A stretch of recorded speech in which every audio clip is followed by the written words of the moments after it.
Now it's gone again. Now it's gone again? So apparently when I'm recording, it's gone. On my end, but that doesn't mean it's gone overall, but it's weird that I can't see you any longer. Yeah.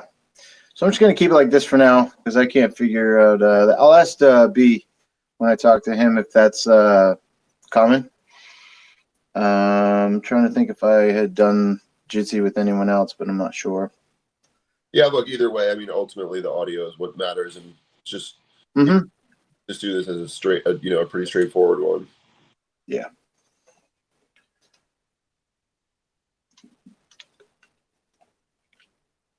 Masking, hypoxia.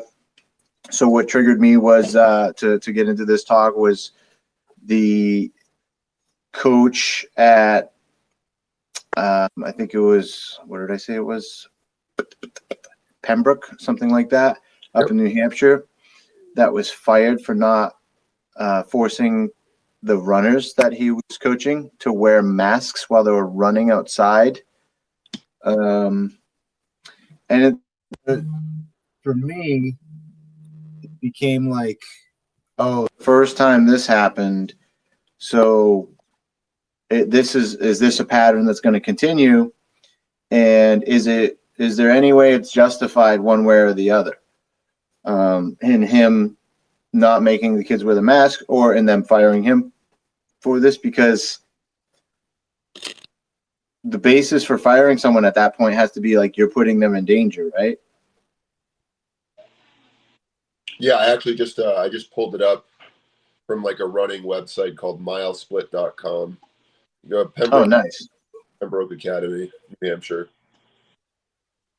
He was not having the kids wear masks in the buses or inside, but he was specifically concerned about having them do it outside where there was little to no indication that coronavirus spreads outdoors. That's interesting addition of information.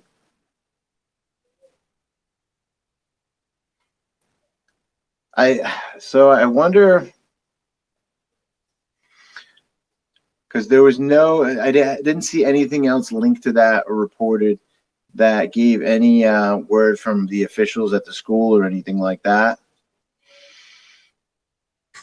And that's what would be interesting is to be like, what, like, do you guys have any nuance as to what's going on here, what you're doing, why you're doing this?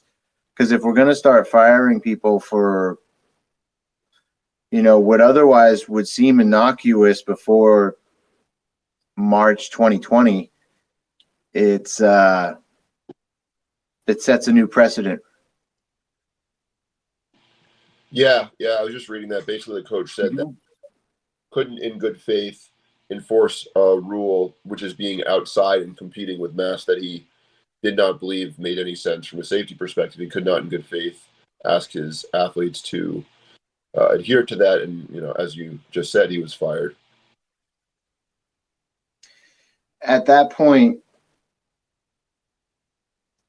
basically, I was like, oh, okay. So this mask thing, it's taking a turn, I guess we could say, people getting fired. And I'm not saying people weren't fired before for any mask things. I'm sure there's plenty of situations. But this is specifically for making other people wear masks, and not just other people, kids specifically. So, and I just found it ironic because I'm like, in any other situation where you would put a child in a situation where you would force them to wear something that potentially could damage them in the immediate, in the developmental, or in the long term, it's something that you're allowed to talk about and something worth talking about. And now it seems like when you do something like fire a coach, it seems like there's no discussion being had. Yeah, I'm just going to assume, I'm reading some other articles now, but it's actually something you might find interesting. So the guy's last name is Keys. He said, so this is quoting from an article from the Concord Monitor, which is the paper in Concord, New Hampshire, that also Keys has heard rumors that coaches might instruct their runners, especially those in longer races such as the 1,600 meters, to clandestinely slip their mask down for easier breathing, an unfair advantage. Meanwhile, those who leave their masks in place could suffer from restricted breathing. End quote. It's literally long distance running, right? Yeah, which indicates to your sort of general theme here that regardless of what anyone is trying to make clear, that masks provide no hampering to breathing, which is just insane that would be a claim that anyone would believe. Basically, everyone who is in anywhere where you're breathing hard and under a performance environment knows that's obviously false. Hence, them suggesting that you figure out ways around the rule, such that you can increase your performance. Because obviously, breathing through a 3-layer mask or whatever is not going to enhance your performance at the very least. It's almost certainly going to hamper it, which is, I think, ultimately. I don't know what hypoxia means technically, so that might be something worth, right. I don't know when you technically. I mean, it's hypoxia. I assume is a scale. It's like reduced. I have a bit of a definition in front of me. Go for it. This is it's a USA Today, just for reference. It's a USA Today fact checking article, and the question is, will face mask cause hypoxia? Section. It says a reduced oxygen intake level may lead to hypoxemia. I don't think that's a typo. Hypoxemia, a condition where there is low arterial oxygen supply, or hypoxia, where a condition where the supply of oxygen in tissues is insufficient. One Facebook post claimed wearing a mask for an 8-hour shift can reduce your oxygen intake level to a 93 if you have healthy lungs. It is not healthy to have your oxygen level at that. The post did not specify which type of mask it was referencing. A healthy, so they're already getting into like these weird, obscure ways of like trying to discredit someone questioning a thing, or someone asking if setting out like a defined, which is fair, like kind of fair, like 90 oxygen level to a 93 is very specific. Healthy oxygen intake level or amount of oxygen circulating in your blood ranges from 95 to 100%, with anything below 90 considered low, according to the Mayo Clinic. Will a mask give the wearer hypoxia? Simply no. It's simply no. Well, one thing. So partly just for anyone watching this, I came into this without any idea on what we were gonna like the whole masks and hypoxia thing. I obviously talked about this before. I have some general ideas regarding PPE as someone who needs to know about PPE for work. We talked about this before in regards to masks, double, triple, quadruple masking, etc. So one of the things that you just triggered me to think about was the idea of mask breaks. I don't know if you've heard of the mask breaks. Have I? Where employers are giving their employers periods where they can take a mask from their PPE. Yeah, I mean, if you could take a cigarette break, you could take a mask break, right? Well, yeah, I mean, the whole point with the mask break is very simply saying, like, look, a mask break has many purposes, and part of it is to just get the mask off and breathe without it. So the idea that would be like if a mask was a net neutral in regards to your capacity to breathe. And I'm not simply saying respiratory. There's other breathing isn't simply the exchange of oxygen and carbon dioxide. That's like a very, very narrow way of thinking about what breathing is. Right. I mean, because obviously if you're in a smoky room and you don't have a mask on, that's not breathing in the sense like you're not able to breathe freely. So the idea that simply like breathing freely has to do with whether or not you have cloth over your face or not is a very short-sighted and narrow about breathing. So, the idea that mask breaks are being used professionally and in schools speaks to the fact that wearing a mask all the time is something you need a break from. Right. Behavioral, but it's I mean, and this is me being less subjective, more subjective. like it seems really bizarre because the normalization is already here, and for us to consider like getting there, I would have assumed that it would have to get to like an atmospheric thing where we could literally tell that it like breathing normal air, like in China, the parts of China where they wear masks sometimes because the pollution is so bad. Oh yeah, right. Like in certain Asian countries where that's been the norm for a while. Hmm.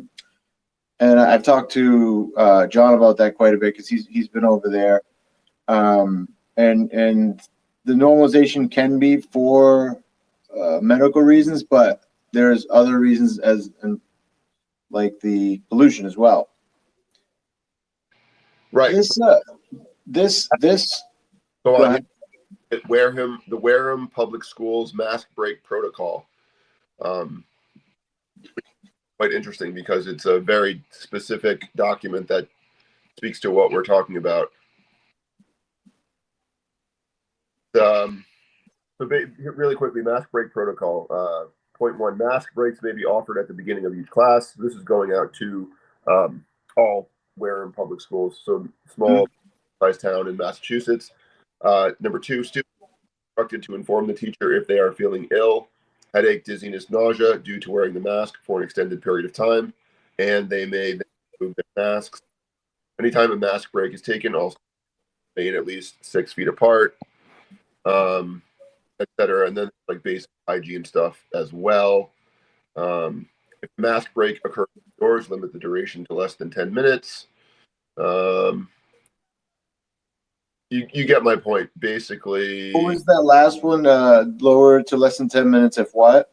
the mask break occurs indoors, limit the duration of the mask break to less than 10 minutes at a time.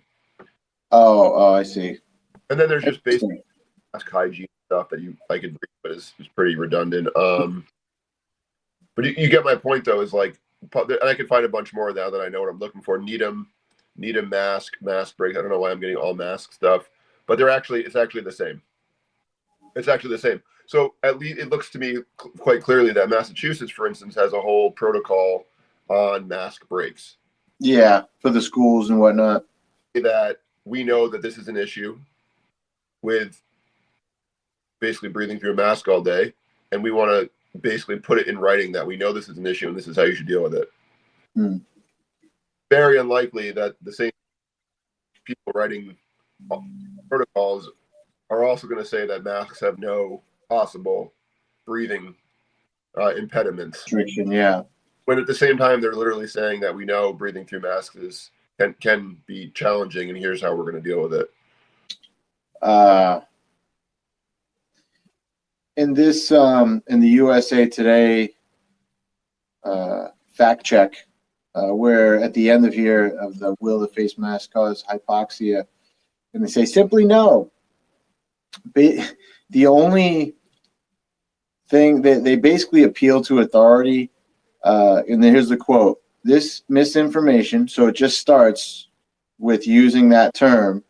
This misinformation, disinformation, may arise, and that's just obviously, the reason I bring up the word misinformation. There's a normalization of using that term and just aiming it outright at anything, any narrative that you want to be dismissed outright and not discussed anymore seems to be the angle there.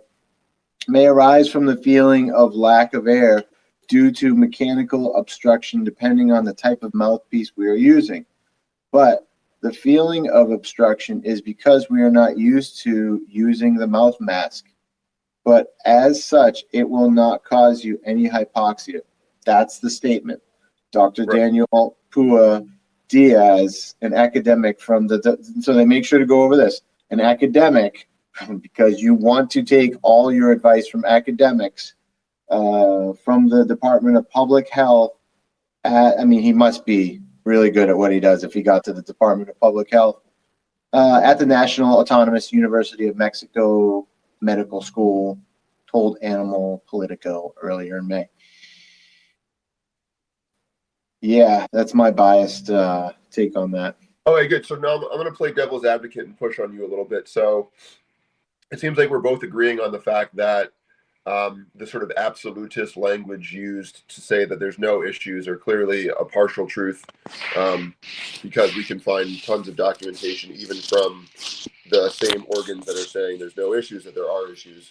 Mask breaks would be a good example to prove that, again, breathing is the kind of thing where if there are issues, we need to be able to have protocols to minimize them. So it's already accepting that there are going to be possible issues. I'm not sure precisely on whether or not we can label that hypoxia, but we can put that aside. So the question, so here's the challenge, and this is again me asking you to Steelman why you brought this up, is I still don't quite understand what it is about this that, and I could guess, but I'm going to have you explain what exactly it is about this that is most concerning to you. Like, what was it about hearing about that coach that kind of triggered you into right? Yeah. So I'm going to skip back. I'm going to get right to that. Let me skip back a tick, because I do want to Steelman the other side, because I want to tell you where if you wanted to justify masking, where you might be able to be like, okay, people were already doing that, was actually wearing the training masks and just have your athletes use those. Like, why not just have your athletes use those at that point, since they're technically training masks? What's a training mask? It's a breathing airflow restriction mask that supposedly you were doing altitude training with. Oh, right. Yeah. So go on. I don't quite understand what you're. So say it again. Well, I'm just saying, if you were gonna say, okay, you have to wear masks now, at that point, you might as well go with what's technically considered a training mask. Because right. Yeah. Well, I think the big thing is so let me see if this is correct. So tell me if this is the big issue.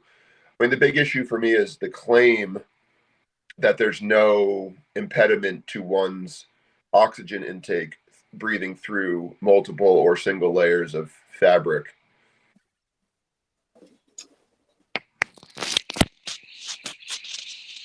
Say that one more time.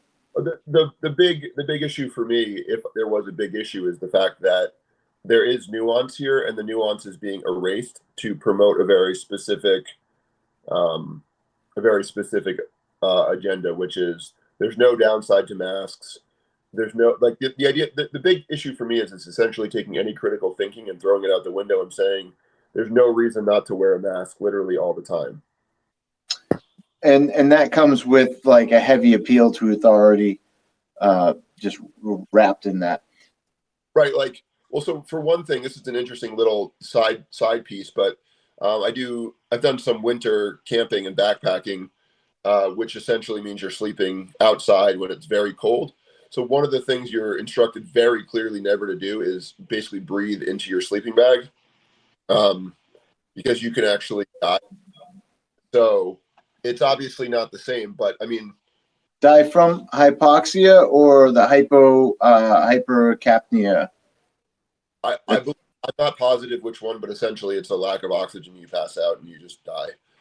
It'll be hypoxia, I believe. I think it's hypoxia too, but essentially you need to make sure you're oriented in your sleeping bag such that you can exchange oxygen properly. So there's obviously levels of restriction, but I just bring that up as a note to say that obviously restriction. We talked about this last time too with the plenums, the one-way valves on the N100 respirators. But my main point is like just what I see is the idea that there's what gets me is people walking around on the streets with no one around wearing a mask, or running alone with no, like, because I think people believe there's no downside, so people are effectively being made dumber, when a little bit more care could help educate people on the effectiveness of masks when they're appropriate and most useful, and then when they're not, because the idea that there's no downside is the lie to me.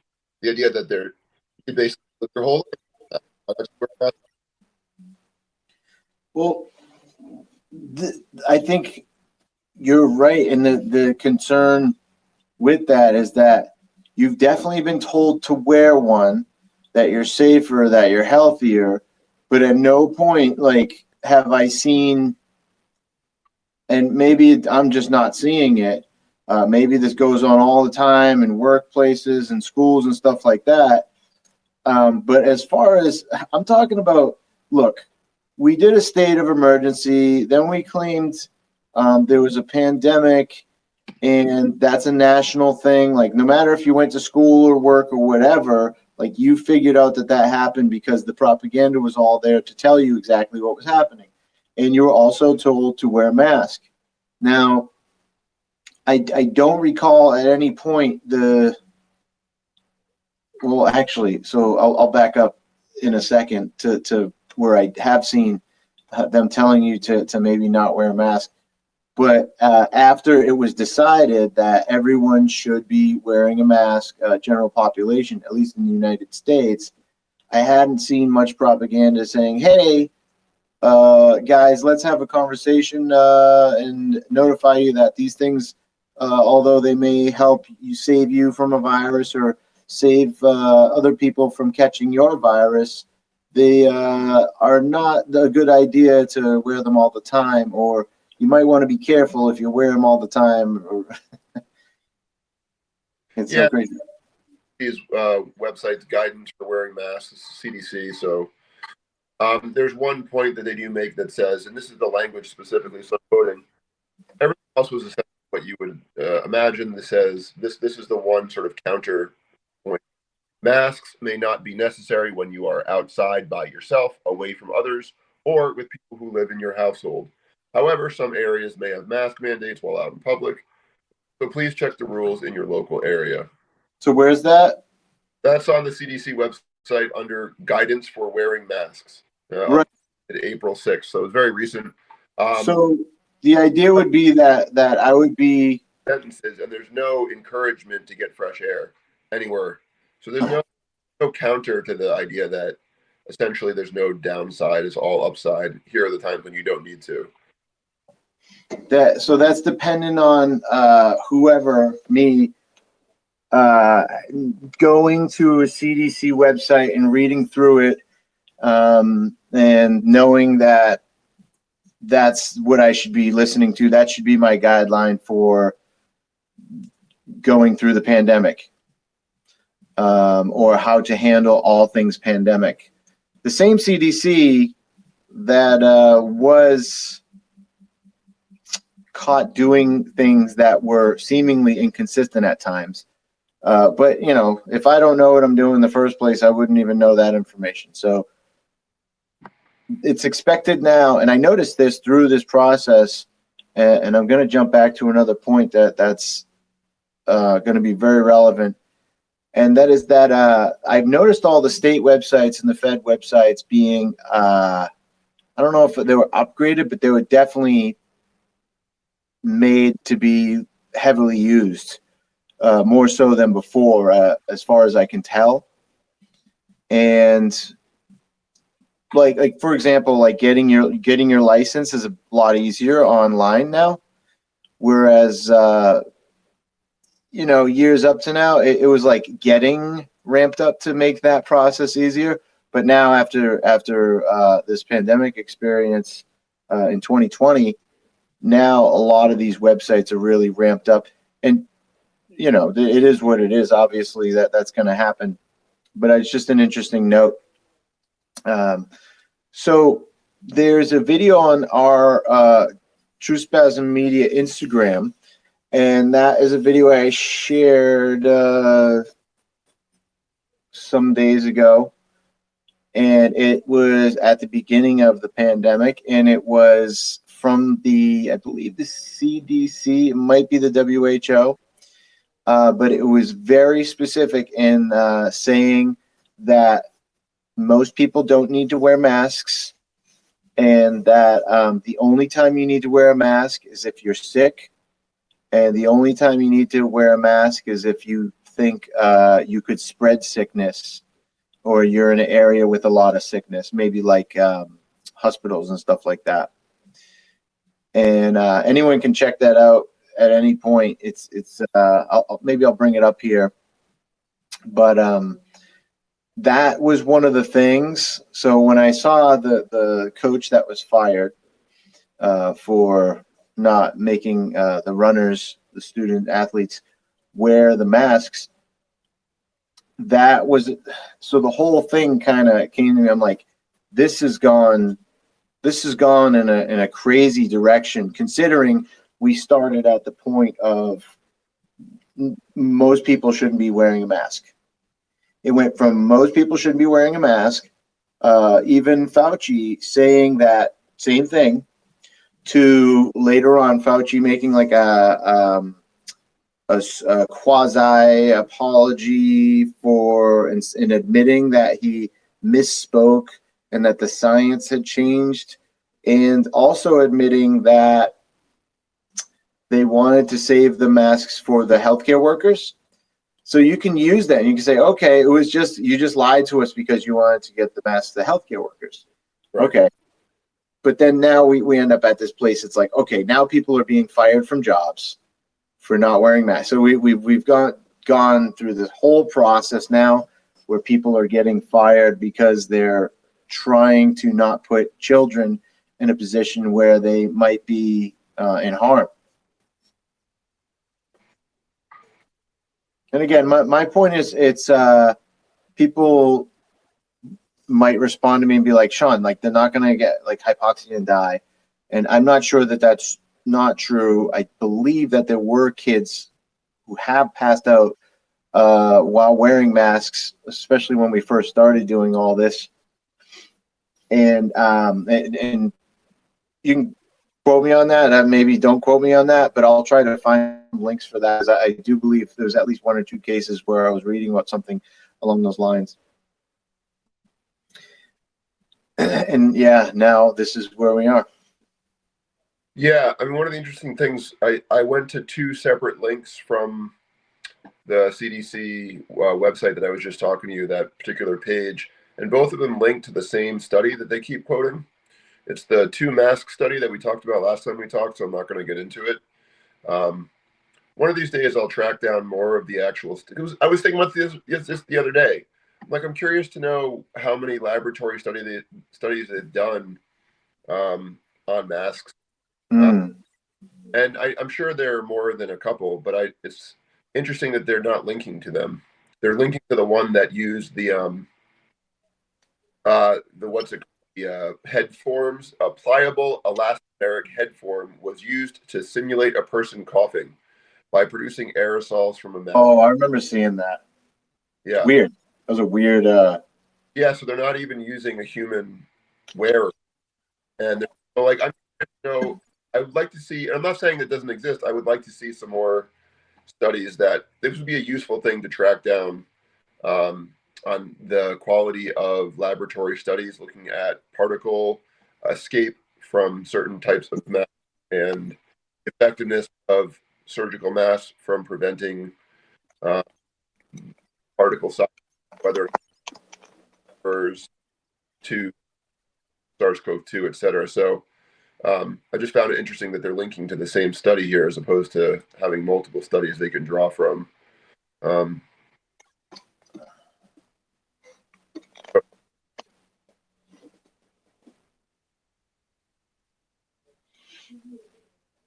This USA Today fact checker rated this partly false.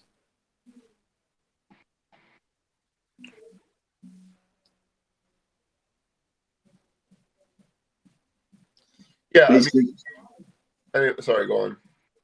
Basically claims that you can have a carbon dioxide buildup in the mask because there's literally no denying that. But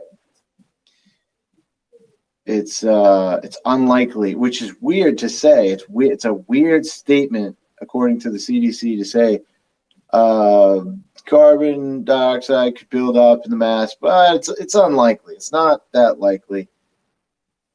And I just want to know what the parameters of what they're even referencing, because it's like they're not talking about what kind of masks.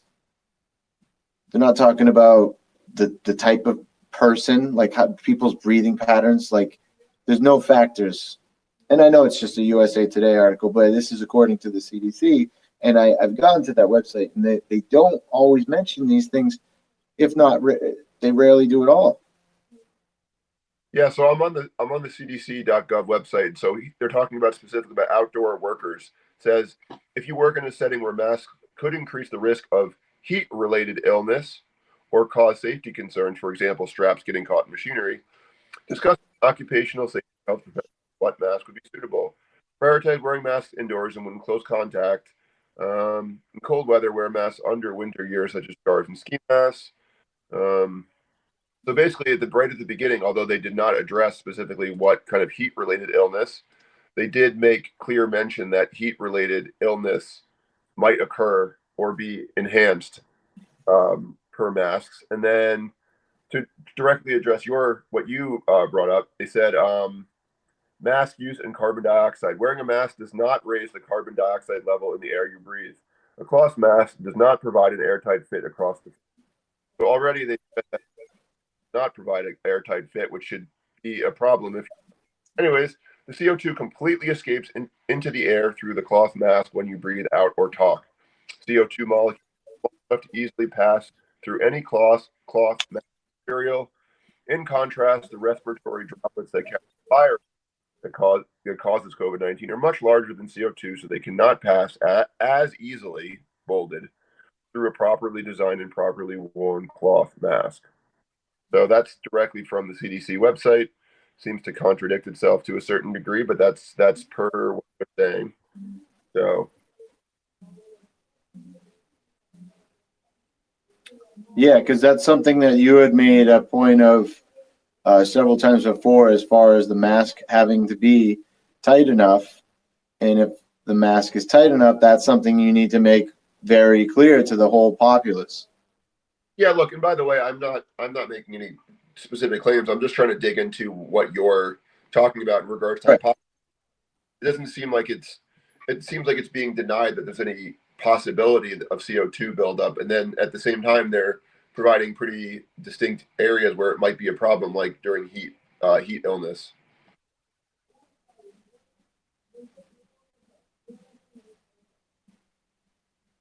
Like clothing and personal protective equipment (PPE) may also trap heat, further increasing heat exposure. Um, So they're basically saying that heat exposure and wearing a mask could be a very could be a problematic combination. So my point is only to say that like it seems pretty obvious that even the CDC is making it not clear at all, but noting that there are concerns around certain environments and wearing a mask. So I don't think there's really much to be said there. I don't think any of this is that amazing or intense, but there are. If you look through what the CDC is saying, they're making it is clear to them. It is clear to me at least that they're noting that there are certain environments in which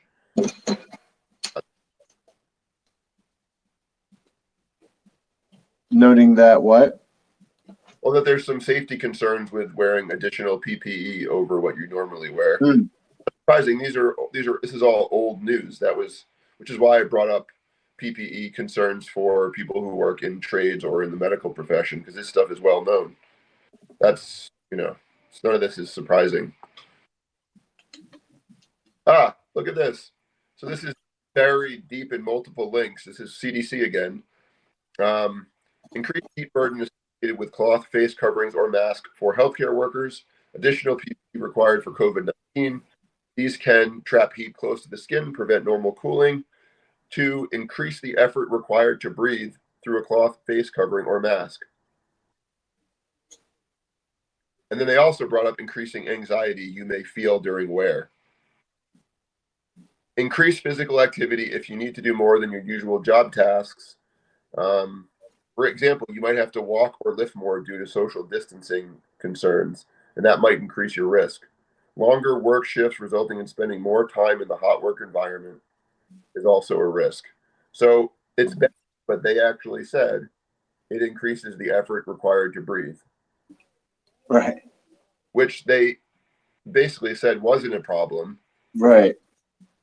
So it's like, okay, so you're saying it's not CO2, but there is an increased effort. Which is to say that there, which is a specific health concern in hot environments. So even on the CDC website, if you take I did this over the last 20 minutes, that there are concerns. So anyways.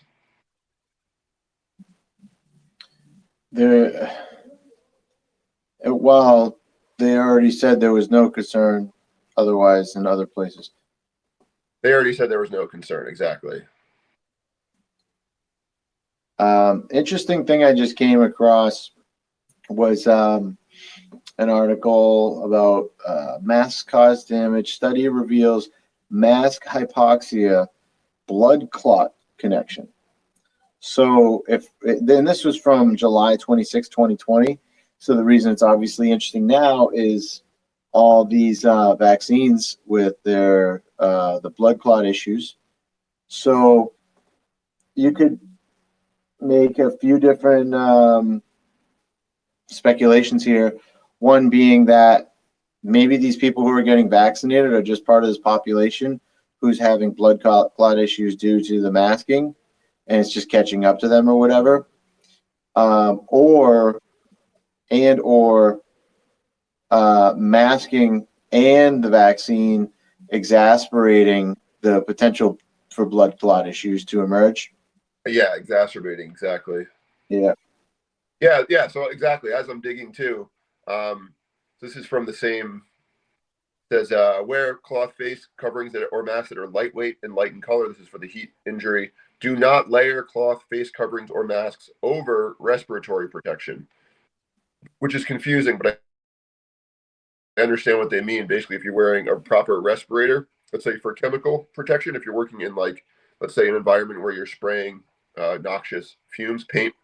So do not layer cloth face coverings over your respirator, which would be a more. So it's like they're making it very clear that there are limits to how much you want to, impact your breathing, and you want to take extra breaks, take more time working. So they're basically saying there's a lot. It makes it harder to work, harder to breathe. You need to change your mask frequently. Wet or soiled or contaminated masks will make it even harder to breathe. Maintain extra breaks, rest breaks, which they're encouraging.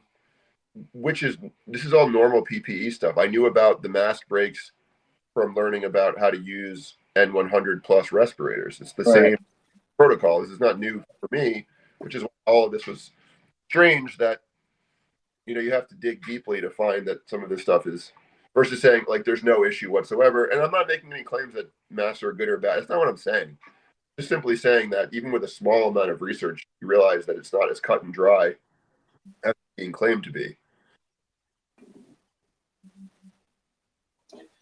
That was your primary point, and I'm not sure if we really got to it. So sorry if I've distracted from that. No. This is all relevant to what we're really getting into here, which is to ask the question, where did this come from? Why are we doing it? What's this? What are some of the scientific backings towards justification of this? What are the implications of it short term, developmentally, and in the long term? And there's the other question of, is it child abuse? Yeah. The heat-related illness stuff continues. Essentially, if someone is having a heat-related illness, such as like heat stroke, remove all, excess clothing, including masks, because clearly that hampers cooling, which they literally say. Remove cloth face coverings or masks and excess clothing from the affected worker to facilitate cooling. If you suspect heat stroke, call 911. Carefully remove all PPE that is normally required, including cloth face masks or coverings, to quickly cool down, etc. So, yeah. Point simply being that, even the heat stress issue is something that I haven't heard about at all, but now that I'm looking for it even a little bit, clearly it's something that comes up. So, I mean, it's added. Even the CDC is covering it, and I'm glad they are. It makes a lot of sense, and very reasonable that in hot environments you're going to run into these issues. There's a article I found. It's the one I was referring to about the mass cause damage. Study reveals mask hypoxia blood clot connection. And they refer to a study here, so I just figured I'd kind of cite it off.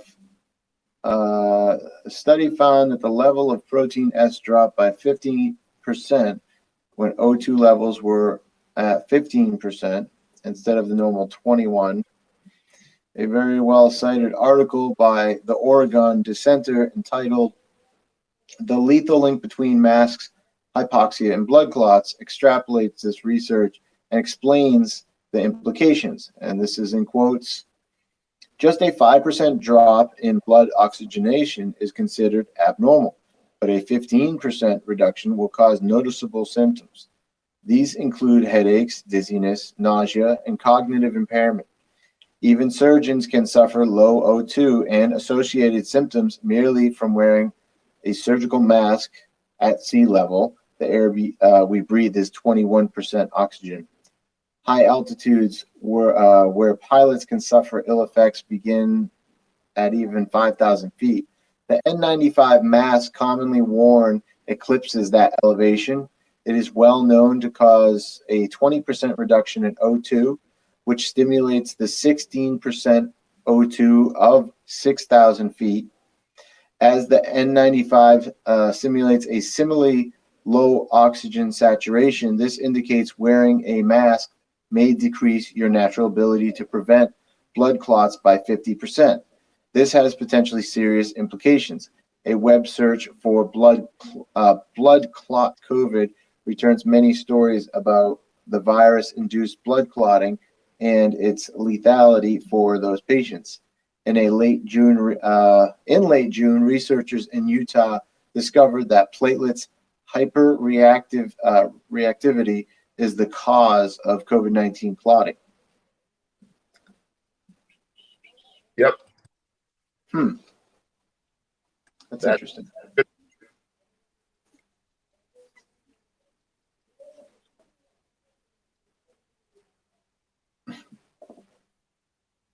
It's interesting to see the varied opinions of health professionals and scientists, and obviously it makes you have to ask deeper questions as to who gets paid by who.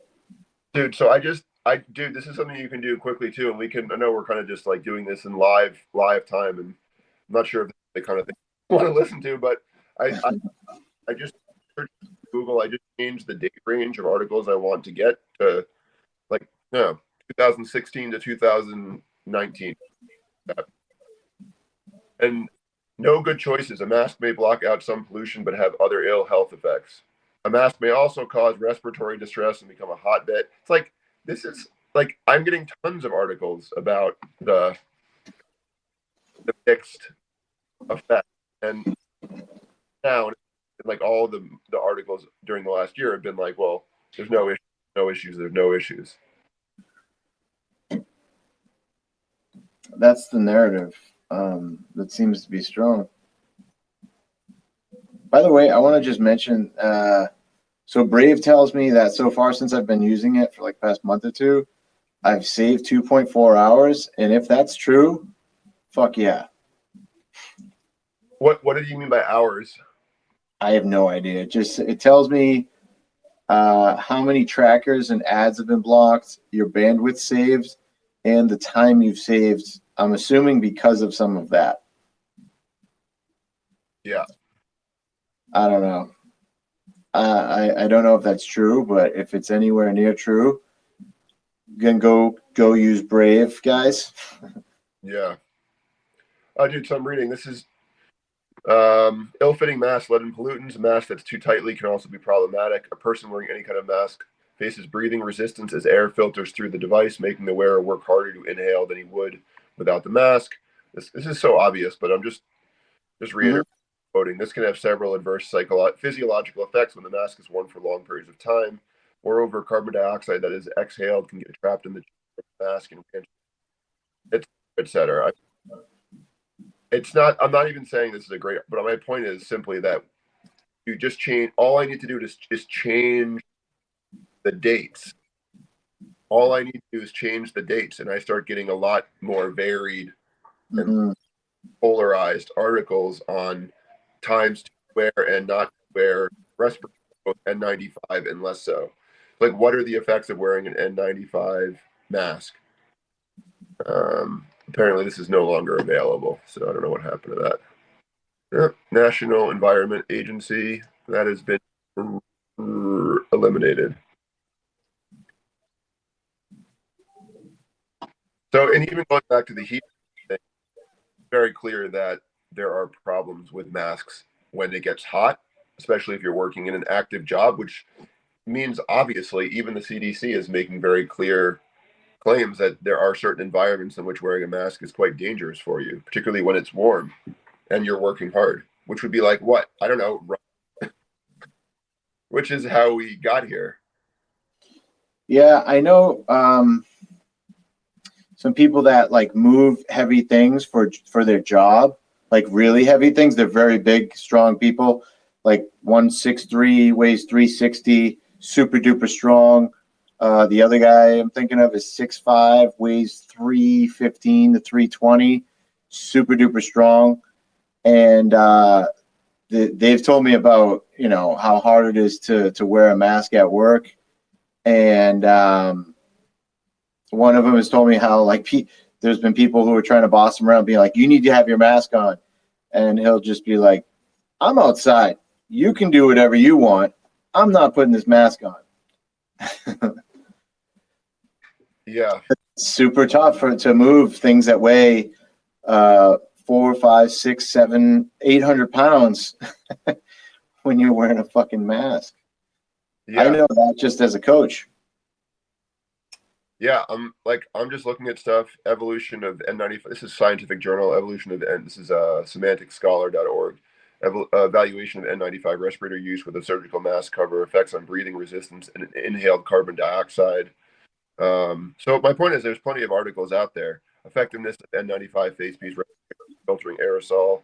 Uh, so there's like a lot of stuff out there that doesn't come up unless you change the date. Mm. So growing concern over the availability. This was 2018. No, 2008. It was published. 42 citations. Personal protective equipment generally places a strain on the user, and the detrimental physiological and psychological burdens normally imposed by respirator use could be magnified by the addition of an extra layer of protection, such as a surgical mask, burden on current use of a face mask with an N95 filtering face piece respirator is investigated for use necessary information. This is like forward. So yeah, really, I mean, the primary thing they were looking at this one specifically for large scale outbreaks of respiratory pathogens. So, you know, they were looking specifically at what were. So anyway, very interesting that there's plenty of stuff bringing these questions up that were simply asked. Right. That apparently no longer are a concern.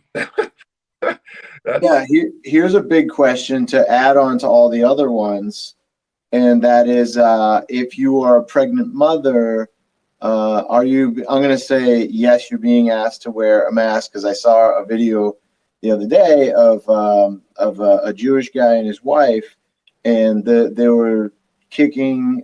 This stewardess was trying to kick them off the plane because their 2-year-old wasn't wearing a mask. And apparently the rule was, you have to be 5 years old or older to have to wear a mask. So that lady, the stewardess, actually got kicked off the flight at the end of it. But the pregnant mother, and they had like an autistic child or something, the pregnant mother was wearing a mask.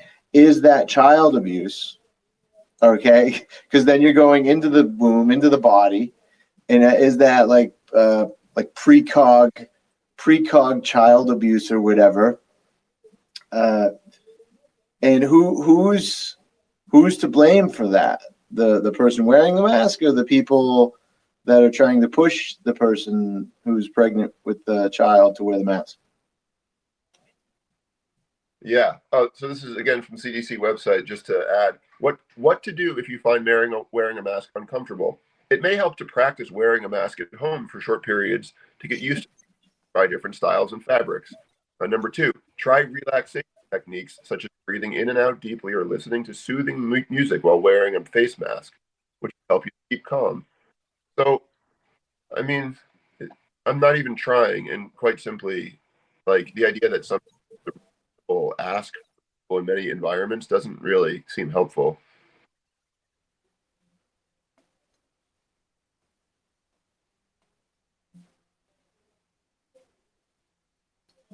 They're essentially saying you can adapt or build up a conditional response, whether it's behavioral wise or physiologically, in order to get to quote unquote get used to it.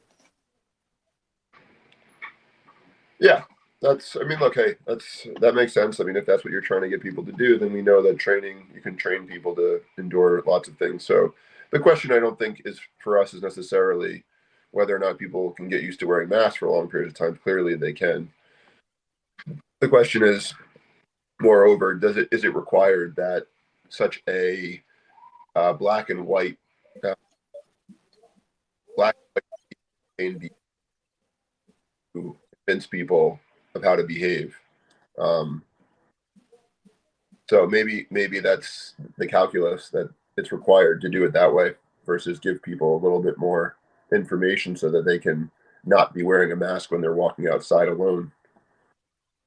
I see young people doing that, old people doing that, on the street, in the forest, because I go in the woods enough where there's people. I mean, not many people sometimes at all. I hike in the woods all the time, and we frequently see people hiking with. So, I mean, if you assume that there's no downside, then I suppose why wouldn't you, if you preferred that? Even though basically everything on good mask hygiene talks about how over time masks effectiveness degrades, they get built up with bacteria and with moisture. You want to change all of the basic people guidelines are everywhere. Make it clear that the mask degrades with use, so you want to use it when required. But they won't say that. They'll just give you all of the information that makes that clear, and then they won't finish the story.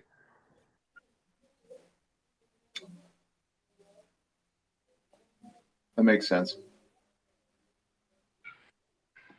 Yeah, it would be interesting to dig a little deeper into the into articles from years ago where it wasn't colored by our current situation. Yeah, there was no narrative to benefit anything on a seemingly large scale, one way or the other. Yeah, and we haven't even gotten into dangers that, but I think we're kind of outside of that. I think I don't know if we touched on what you were looking to do. Clearly, I brought up a bunch of stuff I was just reading in real time and looking at what was being said. So. Yeah, no, I mean, I think that does kind of touch on all the topics that are necessary to begin to actually have this discussion. Like, are we talking about this? Are we talking? And then who is the authority on this, and what are they saying? And have they even touched on enough factors to be useful to the health of the populace? I mean, especially if it's something like the WHO, World Health Organization, or the CDC, the Center for Disease Control, because these are primary goals of these institutions. Same with Hopkins as well. They're supposed to be looking out for the health of the population. Although if you look up Hopkins, what they are, it's really interesting. It's like health security. The way that they have themselves labeled is really interesting. I'll go over that in another time. But compared to how the CDC and the WHO are labeled, they have a little distinction there, which makes it really interesting. And the way I see it is the CDC is like the American the USA branch of, a health organization that's looking out for the populace, WHO being the more global or globalized even version of a health authority figure, and John Hopkins being a little bit more localized, and then like a more of a warning for what could potentially happen or prevention of what could potentially happen type of organization. Yeah. Nice. Right on. So I think there's a lot of stuff we could continue to go over here, but I think that's good. I like what we're getting to here, and we might be able to follow up on this at some point to see, because it's clear. So that's, again, when I saw that the teacher was fired, the new precedents being set is what kind of triggered me to want to have this discussion more, and then to get this out there, because it's like, what are we doing? Where are we going? What does it mean? And how do we make sense of this? Is this something does it even make sense what we're doing? Yeah. Nice. Thanks for joining me, Leo. Yeah, I hope that was useful. I'm not sure it was, but at the very least, hopefully, show an open-minded approach to at least trying to, dig a bit deeper into what the the actual scientific studies are saying in regards to oxygen exchange and CO2 buildup, et cetera, in regards to face coverings of different types. So definitely interesting to me. So I've definitely learned something, and I'll poke around more now. It's always inspiring to